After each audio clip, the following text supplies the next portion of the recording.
Hey Jammers, so 2 years ago we got our first teases about an upcoming game from a new studio, Singularity 6.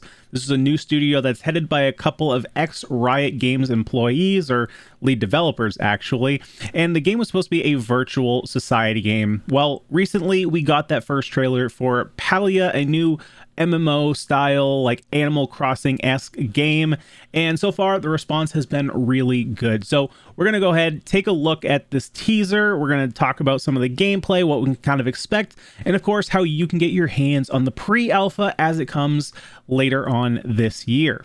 So one of the things that you should be prepared to hear about when looking further into this game is that there are going to be a lot of Breath of the Wild comparisons. And that's not strictly the game's fault. If anything, it's kind of the fault of one of the co-founders, Aiden. Not sure how to pronounce his name. I'll put his name on screen so that you know who I'm talking about. But he actually said that Breath of the Wild was one of the biggest influences on this game, as well as other games like Stardew Valley, Animal Crossing, and actually one of the most recent is Genshin Impact. It's going to be open world, but there's also going to be more of a focus on concepts like Animal Crossing. So you're going to have gathering materials, chopping wood, mining rocks. It looks like there's going to be a little bit of hunting in the end of the trailer when they're about to cross over that bridge. If you look to the left side of the bridge, you can see a character with a bow and arrow. Looks like he's hunting some deer.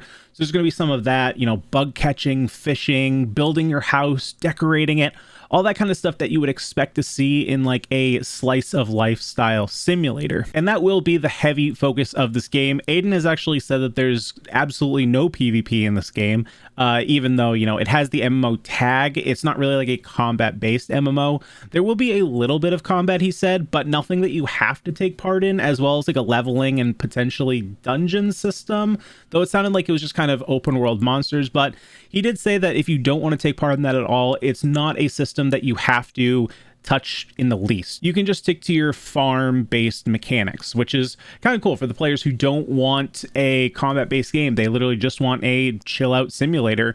You can absolutely do that from what we hear. One of the other heavy mechanics that we know is going to be in the game is something called the neighborhood, which is basically like a guild in your traditional MMO, where basically you're going to be able to create a homestead with your friends or whoever it is you're looking to build a little community with. It's not, right now, it's not a feature that you're going to be able to build one house and have everyone share that house. It's going to be all split up houses, kind of like a little community.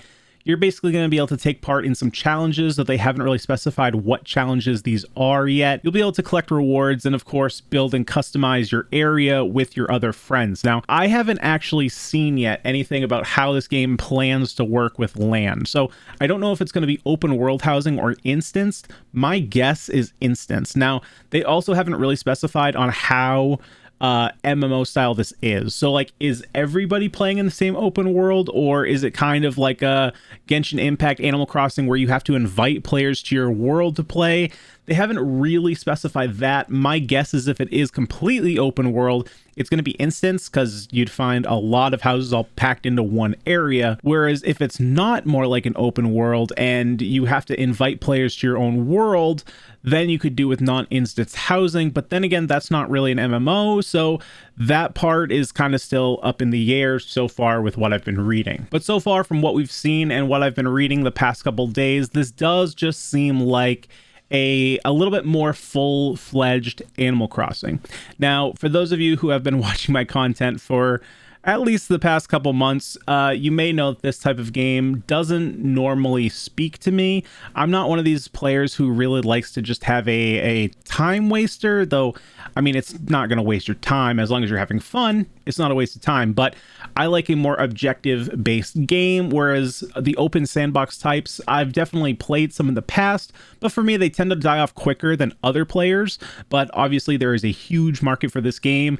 Last year when Animal Crossing New Horizons came out, that game exploded all over Twitch. I had a couple friends playing myself, but it never really fully pulled me in. That said, I think that this game has a really, really wide open market that it can come in and just explode on. You know, Animal Crossing had a huge success, but I think one of the slight downfalls was just like you could play with other players, from what I understood, playing or not playing, but talking with my friends who had it, but it wasn't it wasn't completely a multiplayer experience. It was very much like you have some players come in so that way you can get some of their materials and then you leave. It wasn't truly a co-op building experience. I may be wrong about that because, of course, I never fully played the game. But if this is truly supposed to be more of an MMO style of that game, my guess is it's really going to appeal to those casual players who just do want to actively play with their friends. So they'll be able to log in and, see what their friends are building in their house or their garden and not have to actively invite them to their world or vice versa, theirs to them. Yeah, that interaction. But either way, there is a huge market for these games, and I still think they are trying to slightly pick into that old traditional MMO style player with the small amount of combat / monster killing / loot leveling system. I'm curious to see how that pans out. My guess is it's going to be pretty bare bones, so players who actively want combat in their game will probably not be super excited about what they come out with. Though, I mean, it is Ex-Riot developers, so they kind of know combat. There are also some Blizzard developers, so, obviously combat is in their bones. So my guess is even if it is a bare bones combat system, it will still feel pretty good. I just don't know how in-depth the combat system and the whole looting system will be, and if it will be a driving factor for some players of this game. Now, when it comes to double-edged swords, there are two sides to it. There's the good side, which we've already talked about, and then there's the bad side. Now, if this game does have an open world where you can play with a massive multiplayer number of players like you would World of Warcraft or Final Fantasy or RuneScape, here's where the bad side comes in, is that they're going to have, or they're working on having, proximity voice chat. I think for some people, that's really cool. Being able to interact with other players in the world, have players come into your house and your garden and just just chat with each other. I think in theory, there's a lot of positivity there. Though, if you've been on the internet anywhere recently or been playing, other games with proximity chat, you know that some people out there, they're troublemakers. That's the best way I can put it. So I'm curious to see how that affects players who want to come into this game, because it can be really tiresome when you come home from work and you just want to relax. You want to go fishing or chop some trees or just plant your garden. And then you have someone spouting memes or a little kid coming up screaming at you or whatever it may be. My guess is they're going to have some way to turn that off. My hope is they were going to have some way to turn that off. Aiden has said they're working on an active moderation system, specifically for more toxic or foul language, though. I mean, cutting out curse words is one thing, but everyone is offended by something else. And then you also have behavioral things, which you can't really moderate. So I'm not exactly sure what this means. Open chat is different from open proximity chat, like voice chat. So we'll see how that works out. I have a feeling that if anything is going to hurt the sales of this game, that would be one of the big driving factors. So hopefully you're able to just turn that off and kind of unplug if you don't really want that feature. So if you are looking to be a part of this game, be a part of the development process, you can sign up for their pre-alpha, which I will put up on screen as well as down in the description. So you can just head right over there if you want and sign up. All you need is an email. There is also a survey that you can fill out with just a handful of questions. I think this is just intended for them to kind of target certain player bases if they're looking for certain opinions from certain groups of players. But they have said that if you fill out the survey, there is a higher chance that you'll be selected to take part in their pre-alpha, which right now doesn't have an exact date, but they're looking to push it out late summer. So probably come August is when you can be expecting that. Currently, the only system that this is supposed to be coming out on is PC, though I would be very surprised if they were not working on a push for the Nintendo Switch, since this is basically a game that screams Nintendo Switch.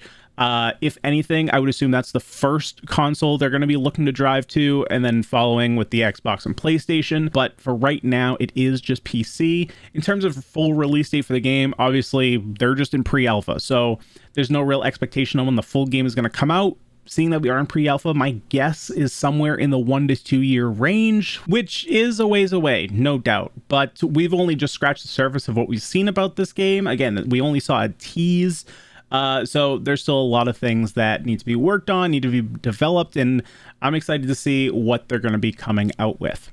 So let me know down in the comment section what you guys think of this game. Are the MMO aspects something that'll draw you in more? Are they more likely to push you away? A scale of like 1 to 10, how hyped are you for this game?